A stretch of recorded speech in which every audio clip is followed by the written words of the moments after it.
So this is a mannequin, which is a special tool that artists use to draw anatomy. And this lesson today is as at the request of Adam. Thanks, Adam. A lot of our knowledge that we have today about anatomy comes from the original drawings of Leonardo da Vinci.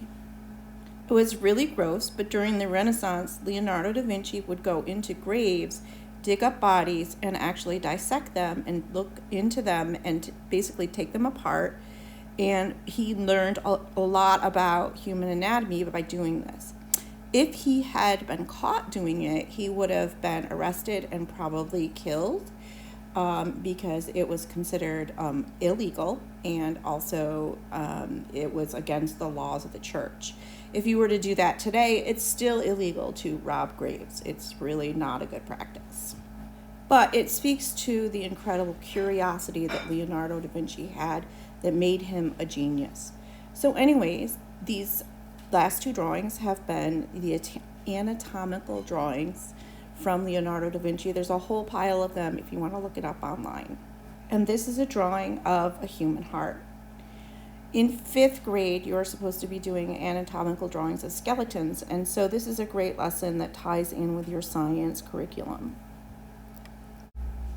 So this is an abstract drawing of a person, which Adam asked me for this morning. It's done in ink, and I wish I knew who the artist was. They did not cite it on Pinterest, which is bad news to me, but if that person wants to come forward and tell me who they are, I'd be happy to cite them.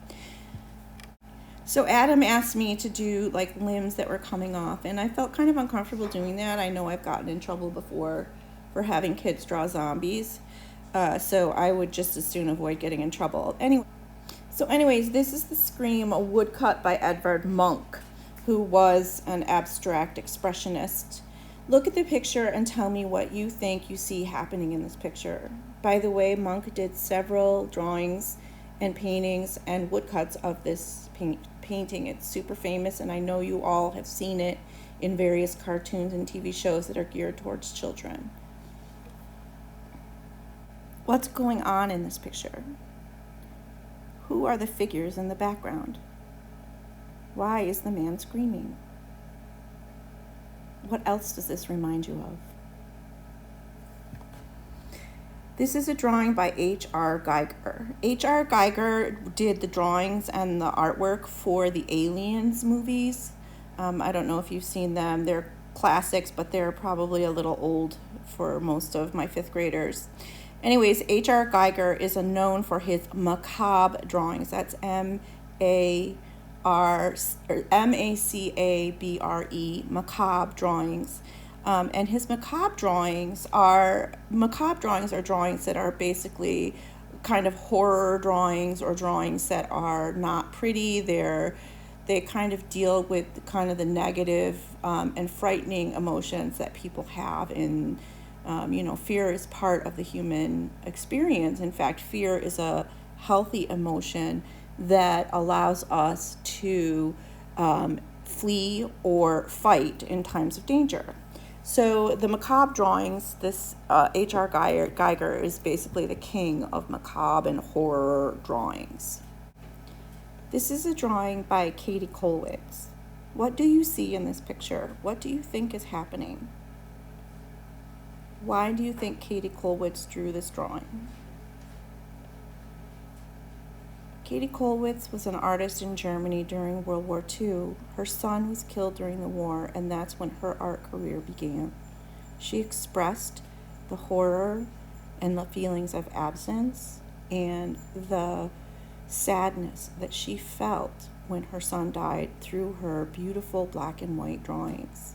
She also did, I believe, some woodcuts and some other printmaking techniques.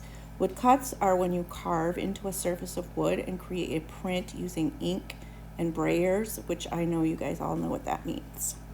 And this is a painting by Pablo Picasso called Guernica. Guernica is a town in Spain. And I want you to look at this picture and tell me what you see. Look through the whole picture, look it over, look in each little corner, and take a moment to notice what's happening in this picture.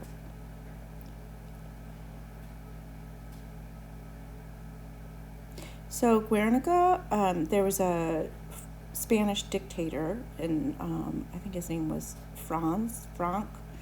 Anyways, he decided that he was going to bomb this village, that for no particular reason. He just didn't like the ethnic people in that village. And he did it in the middle of the night. And it was just basically an innocent little village. They were not doing anything wrong. And it was such a horrible event that Picasso was inspired to create this drawing, painting, and it's ginormous. So if you were to ever see it in person, it literally overwhelms your eyes because it's so big. And it's just important to note that artists are not just inspired by things that they see that are beautiful, they're also inspired by things that can be scary, or that can be sad, or that can be difficult emotions to process. So with the coronavirus and all of this not being in school and not seeing your friends, maybe you could process some of your emotions and that, some of those negative emotions that you might be having, and try to figure out a way to express how you're feeling about it through your art. The art is one of the great things in this world that allows us to cope with difficult feelings. I know for me, it helped me to cope with being bullied in school, and it helps me to cope with my anxieties, and it helps me to cope with, even being bullied as an adult, or maybe, it helped me to deal with being a single parent, and it helped me to deal with going through a divorce. What are some of the ways that art helps you to process difficult emotions?